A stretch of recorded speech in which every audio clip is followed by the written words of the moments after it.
रत्नेश सदा जी को आपने इस तरह आपके ही मंत्री के द्वारा अपमान किया जा रहा है, तो मैं तो रत्नेश सदा जी से कहना चाहूंगा, आप अगर बाबा साहब अम्बेडकर के बताए रास्ते पर अगर चलने का सपना देख रहे हैं, तो तत्काल रूप से आपको मंत्रिमंडल से इस्तीफा देकर के समाज की बात करना चाहिए कि 2005 के पहले बिहार में कुछ था जी। खुद मुख्यमंत्री जी कई बार बोलते हैं, अपने भतीजा को साथ में बैठा लेते हैं, उसकी माता जी को साथ में बैठा लेते हैं। नमस्कार, आप लाइव स्ट्रीम्स देख रहे हैं। मैं हूं आपके साथ रोहित वर्मा। बिहार के दो मंत्रियों के बीच क्या विवाद बढ़ गया? क्या जेडीयू में सब कुछ ठीक है? क्योंकि एक जो ऑडियो है वो वायरल होता है, बिहार में विवाद एक बार फिर से चरम पर है और दो मंत्रियों के बीच का विवाद अब खुलकर सामने आ रहा है। बात करने के लिए हमारे साथ बिहार सरकार के पूर्व मंत्री जनक राम जी है। किस तरीके से इसको देखते हैं, क्योंकि लग रहा है कि जेडीयू में, जनता दल यूनाइटेड में, नीतीश कुमार की पार्टी में सब कुछ ठीक है? बहुत ठीक नहीं है। आपसी द्वंद की लड़ाई चल रही है। बिहार के मुख्यमंत्री आदरणीय नीतीश कुमार जी के सामने जिस तरह से अनुसूचित जाति के कैबिनेट मंत्री को अपमान किया जा रहा है, बेइज्जत किया जा रहा है, ये बड़ी दुर्भाग्य है। मुख्यमंत्री जी आदतन कभी पिछड़ा समाज के बेटा बेटी को अपमान करते हैं, कभी अनुसूचित जाति के बेटा को अपमान करते हैं, कभी सामान्य व्यक्ति को अपमान करते हैं। इनकी आदतन ये पड़ गई है।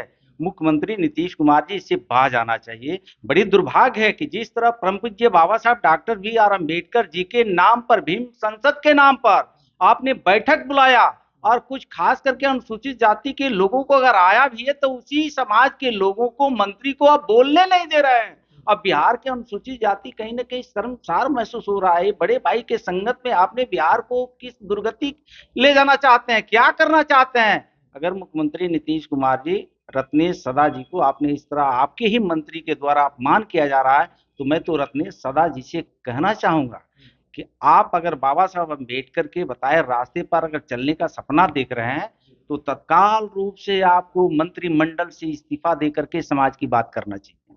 लेकिन जेडीयू के ही कई मंत्री हैं, श्रवण कुमार कह रहे हैं कि पीएम मोदी को शुभ काम में जाने से रोकना चाहिए।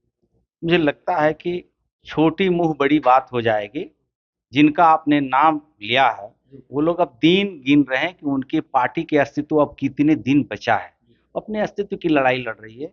देश के यशस्वी प्रधानमंत्री नरेंद्र मोदी जी को देश ही नहीं, दुनिया आज बधाई दे रही है, दुनिया अच्छी नजरों से देख रही है। मुझे लगता है कि ये बिहार का विषय है और बिहार के लोगों को भटकाने के लिए ऐसे उनके मंत्रियों ने छोट भैया जैसे बयानबाजी कर रहे हैं, इससे उन लोगों को बाजानी चाहिए। अस्तित्व की बात कर रहे हैं तो लगता है कि आने वाले दिनों में 24-25 के पहले जेडीयू में खलबली मचने वाली है या फिर जेडीयू समाप्त होने वाली है? बिहार के मुख्यमंत्री नीतीश कुमार जी के साथ रहने वाले लोग कई बार कह चुके हैं कि मुख्यमंत्री जी के बाद कोई हमारे दल में वैसे व्यक्ति नहीं है जो 5,000 की भीड़ इकट्ठा कर ले। खुद उनके ही समकक्ष रहने वाले लोगों ने कहा और मुख्यमंत्री नीतीश कुमार जी ने कई बार अपने ही मुखारबिन से कहा है कि 2005 के पहले बिहार में कुछ था जी। खुद मुख्यमंत्री जी कई बार बोलते हैं, अपने भतीजा को साथ में बैठा लेते हैं, उसकी माता जी को साथ में बैठा लेते हैं। और बेशर्मी के हद तब होता है कि इस तरह के बयानबाजी बिहार के मुख्यमंत्री जी करते हैं और वो पुत्र और जो सपना देख रहा है मुख्यमंत्री का, वो देख करके और सर नीचे झुकाता है। बिहार की जनता पूछ रही है, कौन ऐसी मजबूरी है, कौन ऐसी लालच आपको पकड़ा हुआ है कि ऐसे मुख्यमंत्री की बयान आप सुनने के लिए विवश और लाचार है?